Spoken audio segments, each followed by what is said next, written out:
The jihadist rebels of Hayat Tahrir al-Sham launched a surprise overnight assault on the western sector of Aleppo, targeting the Syrian Arab Army SAA-held areas in the Al-Aramun and Al-Zahra quarters, along with an attack in the new Aleppo district.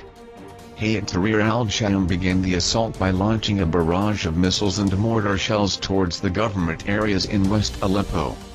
This resulted in a short exchange of hostilities before intense clashes broke out east of the scientific research facility. Clashes would later spread from the aforementioned part of the new Aleppo district to the Al-Zahra Association and Al-Aramun quarters, where the Syrian Arab Army and their allies were able to beat back the encroaching jihadist rebels and restore order to the area.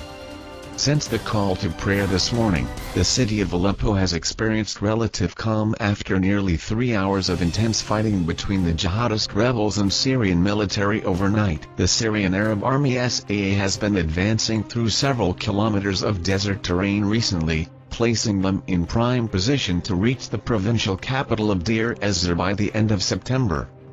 As a result of this massive advance by the government forces, the Islamic State has been forced to abandon several areas along the Suqna-Deir ez-Zor highway. According to a government source, a large number of Islamic State terrorists have been moved from the Syrian desert to western Deir ez-Zor countryside in anticipation for the Syrian Arab Army's eventual attack to lift the siege on the provincial capital. With thousands of ISIL militants in and around the town of Al-Shawla and Panorama area of western Deir ez-Zor, the Syrian Arab Army will have to prepare for heavy resistance from the terrorist forces who already had their backs against the wall in the province. If the Syrian army manages to lift the siege on Deir ez-Zor city, they will have to prepare for arguably the largest and most violent battle with the Islamic State forces in the 6-year-long conflict. Abu Bakr al-Baghdadi, the infamous leader of the terrorist group Daesh banned in Russia, who has long been deemed dead, is likely alive and is hiding in the middle Euphrates River valley between Iraq and Syria, the Pentagon said Thursday.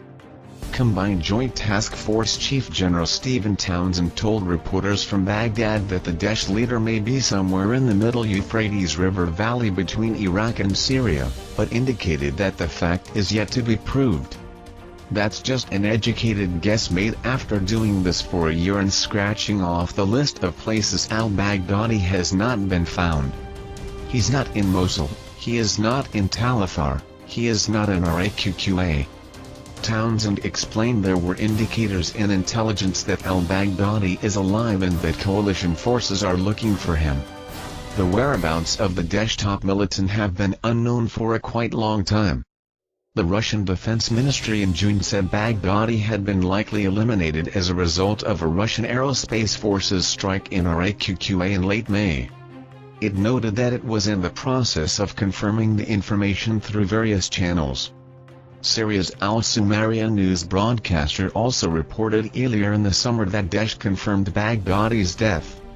However, the U.S. National Counterterrorism Center director has put the claims into a question, saying there were no indications of Baghdadi's death.